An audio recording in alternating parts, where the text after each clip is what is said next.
You're listening to From Pain to Possibility with Susie Hately. You will hear Susie's best ideas on how to reduce or even eradicate your pain and learn how to listen to your body when it whispers so you don't have to hear it scream. And now, here's your host, Susie Hately. Welcome back. With this episode, I want to dig into two really important words. It depends. Those people who are in my certification program, even people who are in my one-to-one 3-month training programs, and certainly in the therapeutic yoga intensive, they hear it so often that they have a smile. They even know that I'm about to say it depends before I even say it. But really and truly, those words are used so often, and I teach around and through and how to utilize those words to get great results. Because when my trainees, as they become grads, they really sink in and let those words seep into themselves and really marinate through them, it's extraordinary the results that they get. So I want to dig in a little bit to what I see those words to really mean and how we can utilize them to get better results for our own selves and for ourselves as practitioners with our clients. But before I get there, I do want to make mention of the certification program and the standalone, but also module 1 program of CERT, which is the therapeutic yoga intensive. Now, this is coming up. We have the intensive happening in March and April this year, 2 separate programs because I take small groups for each of those programs. And then the full remaining bit of the certification starts in June. So if you are wanting to learn about how powerful it depends is and become really solid in your skills and grow a business, that's also key, then you'll want to chat with Kia about the intensive and the certification program and how it can serve you and see if it's a fit. Now, if you're not somebody looking for certification training but want to work with me, you can also speak with her about one-to-one, the 3-month series online that I work with clientele to help them reduce their pain, eradicate their pain, and really embody this notion of it depends so that you can have the strength and the mobility and the power that you really want for yourself and the freedom you want in your life, no matter what your condition is. So it depends. We live in a culture that honors evidence, formal evidence, and rules. It makes things easier at times. But what I have found over 30 years of helping people reduce and eradicate pain is that rules don't apply to a lot of people. They're a really interesting place to begin, and especially if we hold them loosely as principles as opposed to the word of law, they're a place to begin. But ultimately, especially if you're growing your career, you're going to recognize that those rules just don't work. That if you use them as principles, then they provide a guide. But really and truly, when you work with your people, you will see more and more that it really does depend. So the aim then that you want to grow is this capacity to be with a growing awareness. And dare I say the word feeling, but truly to feel what's going on in your body and to help, if you're a practitioner, to help your client feel and grow their awareness about what's going on in their own body. Because if you can grow that capability of growing awareness and of feeling, you're really going to sink into the power of it depends. Part of making progress and getting extraordinary results, thinking about this concept of it depends, requires us to meet people where they're at. And I know that that's a line that's used a lot, meeting people where they're at. Like, what the heck does that actually mean? For me, what it means is to connect and to listen. It's recognizing that I don't have any higher of authority than my client or my trainee, that we each bring in a pile of experience and we each have a pile of expertise in our lives. And they just happen to be showing up because they recognize that I have a level of expertise that they are wanting or they feel is going to help them in their journey. So I recognize that we really are on the same level. And there's a intent that I have with my clients where there's an expectation for them coming to the table. So I'm not actually doing anything to fix them. I'm not the one solving their problem. I'm with them. I'm alongside them, but they have as much skin in the game. They have as much ownership of the process as I do. We're working in partnership here. And to be in partnership means to listen, means to connect. It means to recognize that there's going to be some things that my clients do or don't do that I might agree or not agree with. And it's to recognize when I have those triggers inside of me of agreement or non-agreement. And it's recognizing that there's this relationship here. And what is my job? And what I see as being key here next to the basic fundamentals of a relationship is that they are a human being. I know, it's obvious, right? But really they are more than their condition. Yes, their condition has significance and importance for how it's playing out in their life, and it's just a condition. And the reason I say that is for a couple of reasons. The first is that I've had people come in and have a diagnosis one way, and then the next week or 2 weeks later, they have another diagnosis. Oh, no, it's not that, it's this. Next time they come in, nope, no, it's not that, it's this. So if I relied solely on my programming based on the condition, I would not help many of the people that I do help. So that's why it's so vital to be able to pay attention to the person themselves who happens to have this condition and to find out how this condition is being expressed. And with that there has yet been a condition that someone has come with that has not improved when they've improved their ability to be aware, their ability to move, to reduce their compensation, and to grow their overall inner sense of self, which is in part growing their awareness.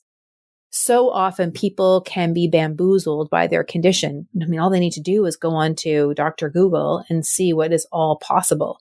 And that can wreak havoc on their brains and the way that their brains feel things in their body.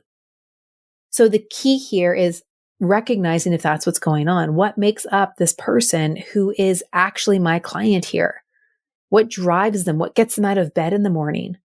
What makes up their life? What outcomes do they seek? And even if I don't agree with those outcomes, if I think those outcomes are Pollyanna, who am I to say that?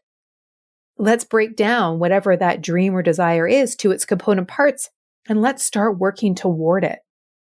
Meeting people where they're at. They aren't their condition. If you can grow those two particular skills, you will notice that your results for yourself, and if you're working with a client, are going to grow exponentially. The condition isn't the end game. Recognize who they are, what gets them out of bed in the morning, and move them towards the outcome they desire. And in that process, what you're doing is you're teaching them skills and tools that can grow their ability to feel, to be aware, to gain clarity, right? Clarity is power. If we're just throwing a protocol because they have a condition, we miss all of that. We miss the inherent power of healing. But if we just step back and slow it down a little bit, teach them some skills and tools, we enable them to own the process. And that owning of the process arises out of our ability to teach them by meeting them where they're at, recognizing they're not just a condition, and that our authority is not over top of their own inner authority. Those are so important, and those are what contributes to it depends.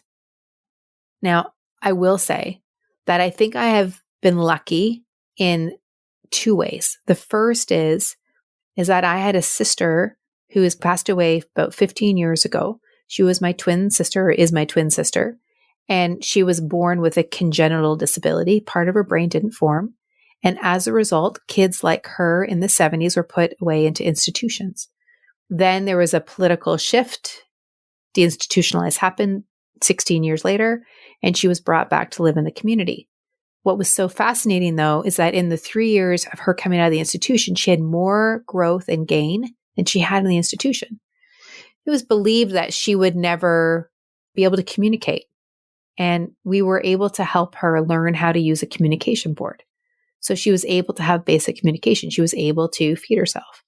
So those might sound like small tasks, but in truth, the fact is they said she would never be able to do any of that. In fact, they said she would never live past 1, never mind 10, never all the way to 35. So inherently and innately in me, I've never had the tendency to pigeonhole because of that fact alone. That despite what people said, despite what apparent authorities said about her, she really defied the odds. Along with that, I haven't had formal in-school rehabilitation training. I received training in principles of movement. My kinesiology degree afforded me that. So then when I went to work in the pain world, helping people reduce pain, it became really clear to me, particularly after I got my yoga certification, that my key skills were breath, movement, and stillness. I had this biomechanical understanding that really was quite helpful, but the reality was I had breath, movement, and stillness. That's what I taught my people. I didn't have scalpels. I didn't have needles. I didn't have manual techniques. I didn't have all those things that are afforded to a physical therapist, massage therapist, chiropractor, physician, acupuncturist, you name it. But I loved it.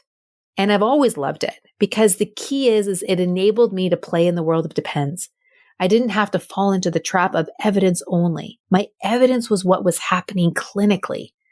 The condition, yes, is significant, but how does this person move who has this condition?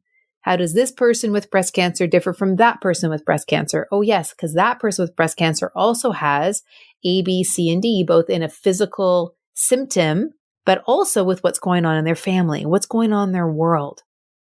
So if we can then just recognize, okay, yes, there's a condition present.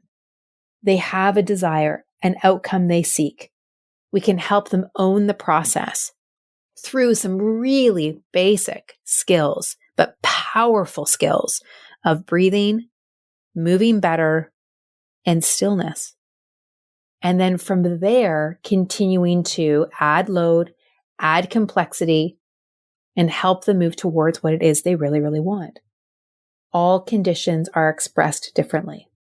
To fall into the trap of rules means to fall into a bit of a case where you're not seeing who the person actually is. So step back for a moment and consider, who is the person that you're engaging with? What is it that they really want? Are your own beliefs getting in the way of the process based on what you think is possible for them? Don't underestimate the power of your own belief and thinking about your clients. It has impact. I'm not trying to tell you to be Pollyanna or to change your beliefs. Just recognize what they are and step back and see what theirs are. And how can you help realize their desires based off of their own beliefs? You might just surprise yourself with how your results change dramatically. If this is interesting for you and you're interested in digging in more, our intensives are coming up March and April. Small groups, thorough attention, lots of room to make mistakes, really uncovering your own belief patterns about healing and getting better, recognizing that it all depends and really drilling into the skills and tools that help you build that for yourself, for your own healing process, as well as helping your clients. Send us a note to health@functionalsynergy.com. Looking forward to hearing from you.